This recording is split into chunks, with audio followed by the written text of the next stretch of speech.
Okay, John, good evening. How are you today? I'm doing well, thanks. Okay, we are here in the outskirts of Nairobi at this convention of EOC, which you will explain. But first of all, can you introduce yourself, where you come from, and a couple sentences more? Sure. My name is John Mundell, and I'm from Indianapolis, Indiana, and I run a business called Mundell and Associates. It's an environmental consulting company that helps clean up the earth, pollution of soil and groundwater.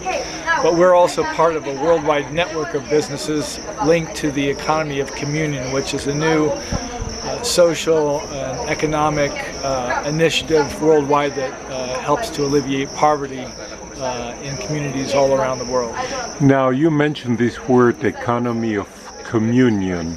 People usually identify communion with, communion church or whatever, but what's the characteristic of the companies associated with this new economic paradigm, one could say? Really, the first thing is that it really amounts to the business owner trying to select or choose for himself a business lifestyle of communion. And what I mean by that is to run a business that's very human-centered instead of profit-centered, in which the company atmosphere, how we treat each other, the building a family-like atmosphere in the company really dominates the environment within the company. And once that happens, we really try to look at the company's relationship to the local community, where we can help, where we can build bridges, how we can support the community around the company to become more of a community. And then thirdly, on the global level, the companies also share their profits with development projects all around the world. We pool our profits together. There are some 860 businesses worldwide, and what we really try to do is bring people out of poverty by developing relationships wherever we are with those in need, and in such a way that they can help bring themselves out. And we have seen these days here in Nairobi a lot of examples here in Africa or Latin America or all over the world now, precisely of this philosophy implemented in these more quote-unquote more needy or in development countries. But I wanted to ask you, can you tell us something about your relationship with your employees or people in your company?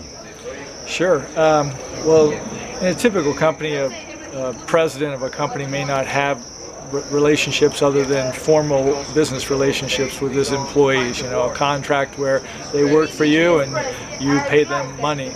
In our company, in an EOC company, we really try to pay attention to each employee's development, really try to see them as part of ourselves. It's really, as I said before, to try to create this family atmosphere in which everyone has the ability to participate, to give and to receive within the company. And so, in essence, myself and my wife, who is also part of the company, we really try to look at our employees as extensions of our family, and to treat them as we would want to be treated. Live the golden rule in business and in the work environment. You mentioned to me a few days ago an interesting example how to build bridges, quote unquote, with your employees, aside from being the boss. Very simple, but I liked because it was down to earth. Can you mention it here for our viewers? Well, I'm trying to remember which example I gave you, but cleaning or yes. coffee. Oh, yeah, very good. This was just a very simple experience. It's very typical of our businesses, but one day I came into the work kitchen, and the kitchen was a mess. I mean, the dishes in the sink were filled to the highest point. The table was not clean. The refrigerator had old lunches still in it, and so I thought, hey, someone needs to clean this up. But I really thought, as an act of love for my employees, maybe I should do that. So one day they were out of the office, and I went into the kitchen, I mopped the floor, did the dishes, cleaned the sinks, and then went back to work. And after lunch, the employees came back and they went in the kitchen and they were like amazed, like, oh my gosh, who cleaned this mess up, you know? And they finally realized it was the president of the company.